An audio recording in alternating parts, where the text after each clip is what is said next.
नमस्कार। मैं Kavita Dalal assistant professor Hindi government college Saiya में कार्यरत हूँ। आज हम बीए द्वितीय वर्ष के तीसरे सेमेस्टर हिंदी विषय के पाठ्यक्रम में संकलित रीतिकालीन हिंदी कविता की पृष्ठभूमि, नामकरण व परिस्थितियों का वर्णन करेंगे। रीतिकाल है वो हमारे हिंदी साहित्य के इतिहास में तीसरे नंबर का काल है। इससे पहले आदिकाल, भक्तिकाल और फिर आता है रीतिकाल। इसके बाद आता है हमारा आधुनिक काल। आदिकाल की समय सीमा 1075 विक्रमी संवत से लेकर 1375 विक्रमी संवत तक, और भक्तिकाल की समय सीमा 1375 ईस्वी विक्रमी संवत से लेकर 1700 विक्रमी संवत तक, और रीतिकाल की समय सीमा है वो आचार्य रामचंद्र शुक्ल के अनुसार 1700 विक्रमी संवत से लेकर 1900 विक्रमी संवत तक मानी जाती है। अगर ईस्वी में बताएं तो इसका सन है वो 1643 ईस्वी से लेकर 1843 ईस्वी तक के कालखंड को रीतिकाल कहा जाता है। और जो 1900 से जो आज तक का काल है वो है हमारा आधुनिक काल। तो आज हम सिर्फ रीतिकाल की ही बात करते हैं। तो मध्यकाल, आदिकाल के बाद जो मध्यकाल आता है, मध्यकाल को दो भागों में विभाजित किया जाता है। पूर्व मध्यकाल, जिसका नामकरण दूसरा नामकरण किया गया है वो है भक्तिकाल, और उसके बाद है उत्तर मध्यकाल, जिसको कि रीतिकाल नाम दिया गया है। रीतिकालीन हिंदी कविता की जो पृष्ठभूमि है उसको विस्तार में जान लेते हैं। काव्य अपने युग का प्रतिबिंब और प्रतिनिधि भी होता है तथा उसका निर्माता एवं पथ प्रदर्शक भी। कवि अपने वातावरण से बहुत कुछ लेता भी है और उसे बहुत कुछ देता भी है। वह देश काल से प्रभावित भी होता है और उसे प्रभावित भी करता है। इस प्रकार युग तथा कवि मानस का संबंध अपने आप में एक दूसरे पर आश्रित हुआ करता है। परंतु कभी कभी देखने में आता है कि किसी काल विशेष के कवियों पर केवल अपने युग का प्रभाव ही परिलक्षित होता है। वे अपनी परिस्थितियों के अनुयायी मात्र रहते हैं, उन्हें प्रभावित करके उनका निर्माण करने में उद्यत नहीं होते।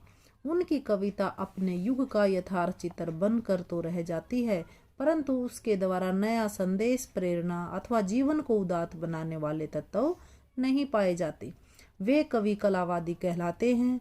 उनकी कविता का मुख्य उद्देश्य जन मनोरंजन होता है। सौंदर्य भी अभिव्यक्ति मात्र होता है, उसमें कोई महान जीवन दर्शन नहीं होता। इस काल की काव्य प्रवृत्ति भी लगभग उसी प्रकार की प्रतीत होती है। उसमें तत्काल परिस्थितियों तथा साहित्यिक परंपराओं का गहरा हाथ रहा। अतः रीतिकाल की पृष्ठभूमि को समझने के लिए सर्वप्रथम उस युग की परिस्थितियों का भी अवलोकन करना बहुत ही आवश्यक है। रीति से तात्पर्य है पद्धति, शैली और काव्यांग निरूपण। रीतिकाल का प्रारंभ चिंतामणि कृत रसविलास और मतिराम कृत रसराज से माना जाता है। यद्यपि इनकी रचना 1633 ईस्वी की है तथा रीतिकाल के अंतिम कवि गवाल कवि, जिसकी रचना रसरंग 1853 ईस्वी के आसपास की है। निष्कर्ष यह है कि किसी काल का प्रारंभ एक निश्चित तिथि से मानकर एक निश्चित तिथि पर उसे समाप्त मान लेना पूर्ण तर्कसंगत नहीं है। तो अब हम सबसे पहले इसकी राजनीतिक परिस्थितियां कर लेते हैं। राजनीतिक परिस्थितियां रीतिकाल ने मुगलों का वैभव काल, पराभव काल एवं अंग्रेजों का उदय काल देखा है। शाहजहां ने ताजमहल, मयूर सिंहासन जैसे वैभव के प्रतीक निर्मित कराए, किंतु 1658 ईस्वी में उसके पुत्र औरंगजेब और दारा सिकोह में सत्ता संघर्ष प्रारंभ हो गया। दारा की हत्या कर औरंगजेब ने सत्ता पर अधिकार किया, किंतु उसकी धार्मिक असहिष्णुता एवं अहम मान्यता के कारण जागीरदारों एवं हिंदू राजाओं ने उपद्रव प्रारंभ कर दिए। उसके शासन का अधिकांश समय इन उपद्रवों को दबाने में व्यतीत हुआ।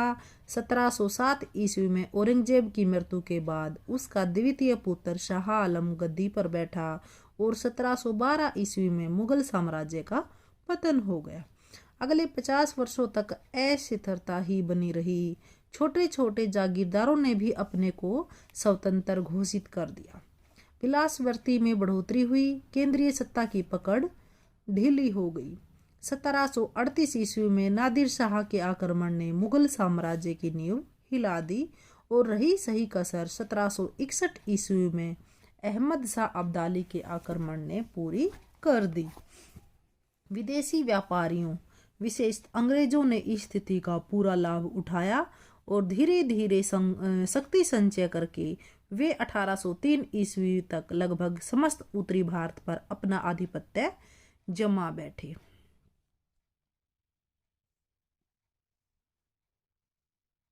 वास्तविक सत्ता अंग्रेजों के हाथों में आ गई और मुगल सम्राट नाम मात्र के शासक रह गई। 1857 ईस्वी में प्रथम स्वतंत्रता संग्राम के दौरान यह प्रयास हुआ कि मुगलों को पुनः सत्ता पर स्थापित एवं प्रतिष्ठित किया जाए, पर ये प्रयास असफल हो गए। अवध के विलासी शासकों का अंत भी मुगलों के सदृश रहा। राजपुतानों में भी विलास और बहुपत्नी प्रथा के कारण छोटे छोटे साम्राज्य धीरे धीरे कारुणिक अंत की ओर अग्रसर हुए। कुल मिलाकर राजनीतिक जो परिस्थितियां थी वो ज्यादा अच्छी नहीं थी। नेक्स्ट है सामाजिक परिस्थितियां। सामंतवादी प्रवृत्ति का बोलबाला इस काल में था। सामंतवाद के दो सभी जगह व्याप्त थे। एक और विलासी शासकों, सामंतों, अधिकारियों एवं मनसबदारों का बोलबाला था, तो दूसरी तरफ गरीब जनता पीस रही थी। विलासिता की बढ़ती प्रवृत्ति के कारण नारी को संपत्ति माना जाने लगा, एक भोग विलास की वस्तु माना जाने लगा। विलास के उपकरणों का संग्रह करना एवं सुरा सुंदरी में लीन रहना उच्च वर्ग के जीवन का एकमात्र लक्ष्य बन गया था। मध्यम वर्ग भी उन्हीं के अनुकरण में लीन रहता था। किसी की कन्या का बलात् अपहरण कर लेना उच्च वर्ग के लिए सामान्य सी बात थी। अभिजात वर्ग के हरम सुंदरी नारियों एवं रक्षिताओं से भरे रहते थे, फिर भी वे वेश्यागमन को ही जीवन का परम सुख मानते थे। समाज में कामवृत्ति की प्रधानता थी। काम कला की शिक्षा देने वाले घटिया शिक्षक भी इस काल में प्रचुरता से हुए। विलासी माता पिता की संतानें भी अनैतिक कार्यों में लीन रहती थी। विवाहित स्त्रियां भी पति प्रेम न पाने के कारण इधर उधर प्रेम संबंध बनाती रहती थी। निष्कर्ष यह है कि समाज का नैतिक अंकुश शिथिल हो गया था एवं विलासवर्ती की प्रधानता सभी जगह व्याप्त थी। नेक्स्ट है सांस्कृतिक परिस्थितियां। अकबर, जहांगीर एवं शाहजहां की उदार नीति के कारण हिंदू मुस्लिम संस्कृतियों में जो समन्वय हुआ वह औरंगजेब की कट्टर धार्मिक नीति के कारण छिन्न भिन्न हो गया। मंदिरों मठों के पीठाधीश भी लोभी प्रवृत्ति के कारण राजाओं और सेठों की गुरु दीक्षा देकर भौतिक लाभ प्राप्त कर रहे थे। रामकृष्ण की लीलाओं में अपने विलासी जीवन की संगति खोजी जा रही थी। हिंदू और मुसलमान दोनों ही धर्म के मूलभूत सिद्धांतों से दूर हटकर कर्मकांड एवं बाह्य आडंबरों तक सीमित रह गए थे। लोग अपनी विलासी मनोवृत्तियों को पूर्ण करने की मनोकामना से हिंदू मंदिरों एवं पीरों के तकियों पर जाने लगे थे। धर्म प्रचार भ्रष्टाचार एवं पापाचार के केंद्र बन गए थे। जनता के अंधविश्वास का लाभ मुल्ला मौलवी तथा पंडित पुरोहित उठा रहे थे। अहिंदी भाषी प्रांतों में निवास कर रहे संत भी नैतिकता के ध्वजवाहक बने हुए थे, किंतु उनका प्रभाव उत्तर भारत में न था। इस प्रकार चित्रकला, स्थापत्य कला एवं संगीत कला का विशिष्ट स्थान रहा। मुगलों की राजकीय भाषा फारसी थी, किंतु काव्य भाषा के रूप में ब्रज भाषा प्रतिष्ठित थी। इस युग की चित्रकला राजसी ठाठ बाट तथा जनजीवन दोनों का चित्रण करती दिखाई पड़ती थी। राजस्थानी शैली एवं कांगड़ा शैली के चित्रों में रागमाला एवं राधा कृष्ण की लीलाओं, लोक गाथाओं, महाभारत की कथाओं का चित्रण हुआ है। शाहजहां के द्वारा बनवाई गई इमारतों में सौंदर्य का समावेश हुआ है। आगरा का ताजमहल एवं दिल्ली के लाल किले का दीवाने खास इस दृष्टि से उल्लेखनीय है। कवियों एवं कलाकारों को राजाश्रय इस काल में खूब मिला, जिससे साहित्य और कला का बहुमुखी विकास हुआ। ये थी रीतिकाल की परिस्थितियाँ। अब हम रीतिकाल के नामकरण की समस्या पर अपने विचार व्यक्त करेंगे। जिस तरह आदिकाल का नाम भिन्न भिन्न विद्वानों द्वारा अलग अलग दिया गया, उसी तरीके से रीतिकाल का नामकरण भी अब अलग अलग विद्वानों ने अलग अलग दिया है। नामकरण की समस्या। रीतिकाल के नामकरण की समस्या पर विचार करने से पूर्व हमें इस बात पर विचार करना होगा कि नामकरण की समस्या क्या है। जिस प्रकार किसी घर में बच्चा पैदा होने पर परिवार के भिन्न भिन्न सदस्य उस बच्चे का नामकरण अपने मतानुसार कर देते हैं। कोई जब भी घर में कोई नया बच्चा जन्म लेता है तो कोई उसे सोनू कहता है, कोई मोनू कहता है, कोई अगर उसका रंग काला होता है तो कोई काला कहता है। तो सभी परिवार के सदस्य उसको अलग अलग नाम से पुकारते हैं।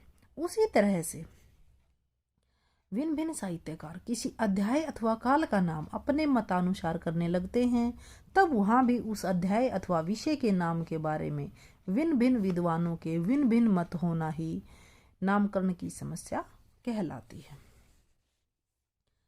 सामान्य संवत 1700 से 1900 तक के हिंदी साहित्य के इतिहास को रीतिकाल के नाम से जाना जाता है, परंतु हिंदी साहित्य के आदिकाल के नामकरण की भांति भिन्न भिन्न आचार्य और विद्वान इस काल को अन्य भिन्न भिन्न नामों से पुकारते हैं, जिसकी वजह है इसका नामकरण भी हमारे लिए एक समस्या बन गया है। सामान्य किसी भी काल का नामकरण या तो उस काल विशेष में पाई जाने वाली मुख्य ऐतिहासिक प्रवृत्ति के आधार पर किया जाता है या किसी विशिष्ट व्यक्तित्व के कृतित्व के आधार पर। इस दृष्टि से वैसे तो लगभग सभी विद्वानों ने इस काल का नामकरण इस काल में पाई जाने वाली प्रमुख साहित्यिक प्रवृत्ति के आधार पर किया है, परंतु उनकी दृष्टि में साहित्यिक प्रवृत्तियां भिन्न भिन्न हैं। रीतिकाल के नामकरण के संबंध में भिन्न भिन्न विद्वानों के मत अवलोकनीय हैं। मिश्र बंधुओं ने अपने इतिहास ग्रंथ में विवेच्य काल को अलंकृत काल की संज्ञा से अभिहित किया है। उनके अनुसार इस काल के कवियों का ध्यान कविता की साज सज्जा पर अधिक रहा और कविता की सजावट के लिए उन्होंने अलंकारों को चुना। अपने मत के समर्थन में वे केशव के एक दोहे को उद्धृत करते हैं। यद्यपि सुजाति सुलक्षिणी सुबरन सरस सुवरित भूषण बिनोने विराजई कविता वनिता मित। परंतु उनका यह नामकरण निर्दोष एवं युक्ति संगत नहीं है।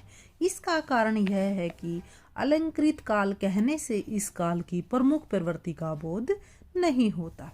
आदिकाल से लेकर आधुनिक काल तक प्राय प्रत्येक काल की कविताएं अलंकारों से सुसज्जित दिखाई देती हैं।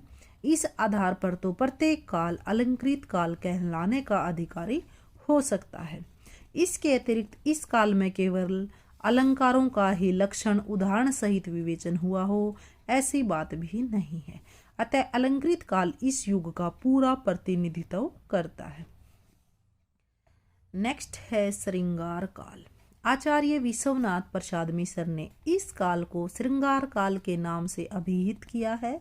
उनके विचार में श्रृंगारिकता इस काल की प्रमुख प्रवृत्ति रही है, अतः इस काल को श्रृंगार काल कहना ही उचित है।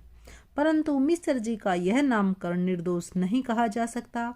इस युग के रीति ग्रंथों में श्रृंगार रस के समूचे अंगों का विवेचन नहीं किया गया है। श्रृंगार रस के स्थायी भाव गति, उसके आलंबन विभाव, उद्दीपन विभाव आदि का विशद निरूपण इस काल में नहीं हुआ।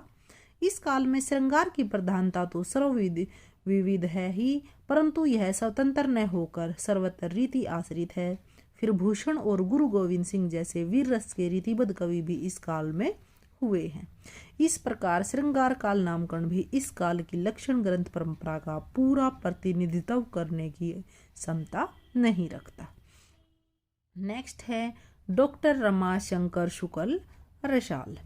डॉक्टर रमाशंकर शुक्ल रसाल ने इस काल को कला काल कहा है। उनके अनुसार काव्य के कला पक्ष का उत्कर्ष जितना इस काल में हुआ उतना किसी भी काल में नहीं हुआ, परंतु केवल कला पक्ष की प्रधानता देखकर ही इसे कला पक्ष नहीं कहा जा सकता, क्योंकि साहित्य में भाव पक्ष और कला पक्ष इस प्रकार संयुक्त होते हैं कि उन्हें अलग नहीं किया जा सकता।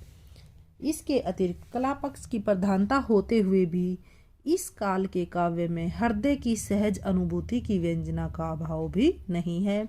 वस्तुतः कला काल नाम भी एकांगी होने के कारण तत्कालीन साहित्य की व्यापक प्रवृत्तियों का बोध कराने में असमर्थ सिद्ध होता है। नेक्स्ट है वो है रीतिकाल, जो कि नाम दिया है आचार्य रामचंद्र शुक्ल जी ने। इन सभी नामकरणों में दर्शाई गई प्रवृत्तियों में संपूर्णता के अभाव को देखकर आचार्य रामचंद्र शुक्ल ने इस काल को नामकरण दिया है रीतिकाल। शुक्ल जी ने इस युग में रीति ग्रंथों की प्रचुरता देखकर इसका नाम रीतिकाल रखा। उनके इस नामकरण का आधार रचना पद्धति है। रीति शब्द का सामान्य अर्थ पद्धति, शैली अथवा प्रणाली होता है। हिंदी में यह थोड़ा व्यापक है। यहाँ इसका अर्थ केवल विशिष्ट पद रचना ही नहीं, वर्ण रचना पद्धति एवं निर्देशक शास्त्र भी है। आचार्य शुक्ल ने रीति शब्द का प्रयोग इसी व्यापक अर्थ में किया है। उनका रीति शब्द काव्यांगों के विवेचन से संबंध रखने वाले सलक्षण और अलक्षण दोनों प्रकार के काव्य का परिचायक है। उनके मत में काव्यांगों के लक्षणों के साथ अथवा उनके आधार पर लिखा गया काव्य हिंदी में रीति काव्य कहलाता है। इस प्रकार के सलक्षण और अलक्षण ग्रंथों की रचना, सलक्षण का अर्थ है लक्षण ग्रंथ और अलक्षण का अर्थ है लक्ष्य ग्रंथ, इन ग्रंथों की रचना प्रमुख रूप से इस युग में होती रही है। इस प्रकार इसलिए इस काल का नामकरण रीतिकाल किया है। उपयुक्त सभी नामकरणों की विवेचना के उपरांत यही कहा जा सकता है कि सभी रीतिकालीन कवियों ने रीति परंपरा का पूर्ण निर्वाह किया है। अलंकृत काल, श्रृंगार काल, कला काल इस युग की आंतरिक प्रवृत्ति का ठीक तरह से प्रतिनिधित्व नहीं करते, अतः विवेच्य काल को रीतिकाल कहना ही अधिक संगत प्रतीत होता है, क्योंकि रस, अलंकार आदि की रीति में ही बंधकर आए हैं। रीति काल को भी हम आगे 3 भागों में विभाजित करते हैं। रीतिबद्ध काव्य धारा, रीति सिद्ध काव्य धारा और रीति मुक्त काव्य धारा। रीतिबद्ध काव्य धारा वो काव्य धारा है जो कि रीति की बधी बधाई परिपाटी में बंधकर जिन्होंने रीति ग्रंथों की रचना की, उसके अंतर्गत रीतिबद्ध काव्य धारा आती है। इसमें जो कवि हैं वो केशवदास, चिंतामणि, मतीराम आदि आते हैं। रीति सिद्ध कवि में केवल बिहारी आते हैं, जिन्होंने एक बिहारी सतसई नामक रचना लिखी और इन्होंने रीति का ज्ञान होते हुए भी रीति के नियमों में न बंधे और न इन्होंने मतलब मन किया तो इन्होंने रीति का पालन किया, अगर इनका मन किया तो इन्होंने रीति का पालन नहीं किया। तो ये है रीति सिद्ध कवि। नेक्स्ट है रीति मुक्त काव्य धारा। रीति मुक्त काव्य धारा से अभिप्राय उस काव्य से है जिसमें कवियों ने न तो लक्षण ग्रंथों का निर्माण किया तथा न ही लक्ष्य ग्रंथों का। इस काल का काव्य हृदय की पीर और कसक भरी सहानुभूति से युक्त है। इस काव्य धारा को मुक्त रीति तथा स्वच्छंद काव्य धारा भी कहा जाता है। रीति मुक्त काव्य धारा में आने वाले कवि हैं घनानंद, बोधा, आलम और ठाकुर। इन्होंने रीति की बधी बधाई पद्धति पर काव्यांग निरूपक लक्ष्य ग्रंथ लिखने में कोई रुचि नहीं दिखाई, अपितु हृदय की स्वतंत्र वृत्तियों को काव्य का विषय बनाया और स्वच्छंद प्रेम को अपनी काव्य वस्तु बनाया। रीति मुक्त कवियों को भी हम कई वर्गों में विभाजित करते हैं। रीति मुक्त स्वच्छंदतावादी कवि, रीति मुक्त प्रबंधकार, रीति मुक्त सूक्तिकार, रीति मुक्त पद्यकार। प्रथम वर्ग में वे कवि आते हैं जिन्होंने श्रृंगारी काव्य की रचना की। इस वर्ग के प्रतिनिधि कवि हैं घनानंद। द्वितीय वर्ग में प्रबंध काव्य लिखने वाले कवि हैं। इस वर्ग के प्रमुख कवि हैं लाल कवि, जिन्होंने छत्र प्रकाश नामक रचना लिखी। फिर है सूदन, सुजान चरित लिखा जिसने। फिर है संबल सिंह चौहान, जिन्होंने महाभारत नामक काव्य लिखा। तीसरे वर्ग में नीति संबंधी सूक्तियों की रचना करने वाले वृंद, गिरधरदास, घाघ, बेताल जैसे कवि आते हैं। उनकी कविता का एक दो उदाहरण भी है कि भले पूरे सब एक सम, जो लो बोलत नाही, जानी परत है काक पिक, ऋतु बसंत के माही। दूसरा है इसका, मरे बैल गलियार, मरे वह अड़ियल टट्टू, मरे करकसा नारी, मरे वह खसम निखट्टू। तो इस तरह ये रीति मुक्त सूक्तिकारों की कुछ सूक्तियां हैं। और रीति मुक्त धारा में जो पद्यकार आते हैं वो हैं ब्रह्म ज्ञान और वैराग्य की बातों को पद्य में कहते हैं। शुक्ल जी के अनुसार उन्हें रीति मुक्त पद्यकार कहना उचित है। कारण यह है कि इनकी कविता में रसात्मक प्रभाव उत्पन्न करने की वह क्षमता नहीं है जो सरस कवियों में होती है। वस्तुतः रीति मुक्त कवियों में स्वच्छंदतावादी कवियों का काव्य ही विशेष उल्लेखनीय है। इन्हें रीति मुक्त श्रृंगारी कवि भी कहा जाता है। इन श्रृंगारी कवियों में घनानंद प्रमुख हैं, जिनके कुछ अन्य नाम भी प्रचलित हैं, जैसे आनंद घन या घन आनंद। इनके लिखे ग्रंथ हैं सुजान सागर, विरह लीला, रस केली वल्ली, लोकसार और कृपा कांड। रीति काल के संबंध में कुछ स्मरणीय तथ्य हैं। रीति निरूपण की प्रवृत्ति भक्ति काल में ही प्रारंभ हो गई थी। सूरदास की साहित्य लहरी, नंददास की रसमंजरी और कृपाराम की ही तिरंगणी में यह प्रवृत्ति उपलब्ध थी। चरखारी के मोहनलाल मिश्र ने श्रृंगार सागर नामक एक ग्रंथ लिखा था, जिसमें श्रृंगार रस का सांगोपांग विवेचन है। इसी प्रकार कर्णेश कवि ने कर्णाभरण और श्रुतिभूषण एवं भूभूषण नामक अलंकार ग्रंथों की रचना की थी। आचार्य रामचंद्र शुक्ल के अनुसार हिंदी में केशवदास को यह श्रेय है कि उन्होंने अपनी सभी काव्यांगों का निरूपण सर्वप्रथम शास्त्रीय पद्धति पर किया, किंतु हिंदी में रीति ग्रंथों की अविरल परंपरा केशव की कवि पीरिया की रचना के 50 वर्ष बाद प्रारंभ हुई। केशव का काव्यांग निरूपण भामह और उद्भट की परंपरा का है, जबकि प्रवृत्ति रीति आचार्यों का काव्यांग निरूपण आनंदवर्धन, मम्मट और विश्वनाथ की परंपरा का है। हिंदी के अलंकार ग्रंथ अधिकतर चंद्रलोक एवं कुवल्यानंद के अनुसार निर्मित हुए। कुछ ग्रंथों में काव्य प्रकाश मम्मट, जो कि मम्मट ने लिखा था, और साहित्य दर्पण, जो कि विश्वनाथ का ग्रंथ है, उनको भी आधार बनाया गया है। हिंदी रीति ग्रंथों की अखंड परंपरा चिंतामणि त्रिपाठी से चली, अतः रीति काल का प्रारंभ उन्हीं से मानना चाहिए। उनके ग्रंथ काव्य विवेक, कवि कुल कल्पत्रु, काव्य प्रकाश संवत 1700 विक्रमी के आसपास लिखे गए। कवियों ने कविता लिखने की यह प्रणाली ही बना ली कि पहले दोहे में काव्यांग का लक्षण लिखना, फिर उसके उदाहरण रूप में कविता सवैया लिखना। रीतिकालीन कवियों का आचार्यत्व। हिंदी में लक्षण ग्रंथों की परिपाटी पर रचना करने वाले जो सैकड़ों कवि हुए, वे आचार्य कोटि में नहीं आ सकते, वे वास्तव में कवि ही थे। ऐसा कहकर आचार्य रामचंद्र शुक्ल जी ने इन रीतिकालीन लक्षण ग्रंथों के आचार्यत्व पर प्रश्न चिन्ह लगा दिया है। उनका मत है कि आचार्यत्व के लिए जिस सूक्ष्म विवेचन शक्ति एवं पर्यालोचन शक्ति की आवश्यकता होती है, उसका अभाव इन कवियों में था। काव्यांगों का विस्तृत विवेचन, तर्क द्वारा खंडन मंडन एवं नवीन सिद्धांतों का प्रतिपादन भी हिंदी रीति ग्रंथों में नहीं हुआ। इन रीति ग्रंथकारों का प्रमुख उद्देश्य कविता करना था, शास्त्र विवेचन नहीं। अतः कवि लोग एक ही दोहे में अपर्याप्त लक्षण देकर अपने कवि कर्म में प्रवृत्त हो जाते थे। काव्यांगों के सुव्यवस्थित एवं तर्कपूर्ण विवेचन के लिए सुविकसित गद्य का होना अनिवार्य है, किंतु उस समय तक का गद्य का विकास न हो सकने के कारण पद्य में ही विवेचन होता था, जो अपर्याप्त था। परिणाम विषय का स्पष्टीकरण नहीं हो पाता था। एक दोहे में अपर्याप्त लक्षण देकर वे उसके उदाहरण देने में प्रवृत्त हो जाते थे। परिणाम अलंकार आदि के स्वरूप का ठीक ठीक बोध नहीं होता, कहीं कहीं तो उदाहरण भी गलत दिए गए हैं। अलंकारों के वर्गीकरण एवं विश्लेषण में वैज्ञानिक दृष्टिकोण का अभाव था।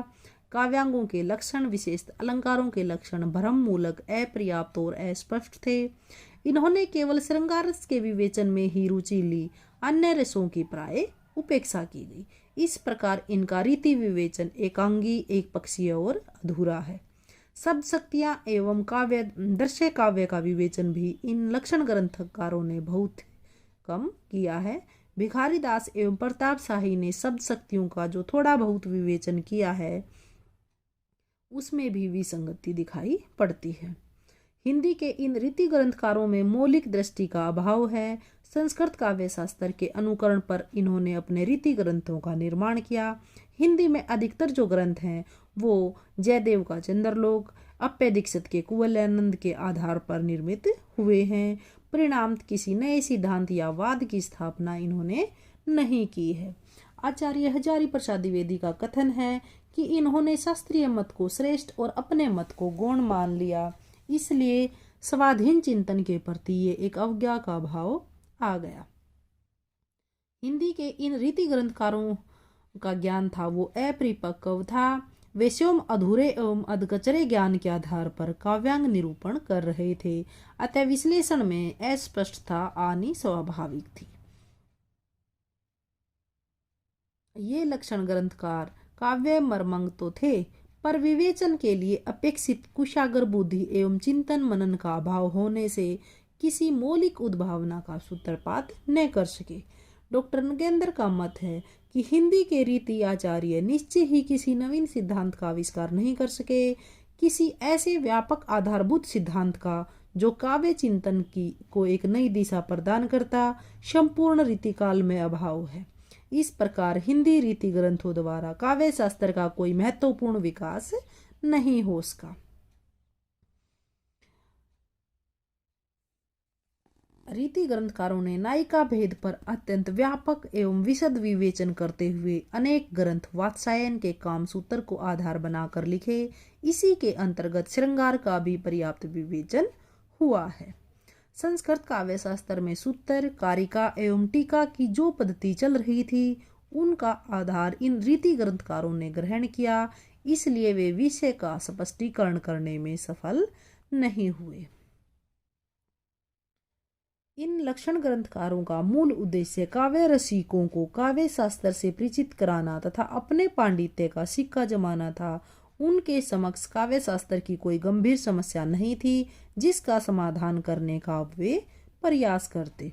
दरबारी परिवेश में तत्कालीन युग की रुचि गंभीर विषयों की मीमांसा की ओर उतनी नहीं थी जितनी रसिकता की ओर थी, अतः इन कवियों ने काव्यांगों का सतही विवेचन किया है। भले ही इन्हें आचार्य न माने, किंतु हिंदी में काव्य शास्त्र का द्वार खोलने का श्रेय इन रीति ग्रंथकारों को अवश्य दिया जा सकता है।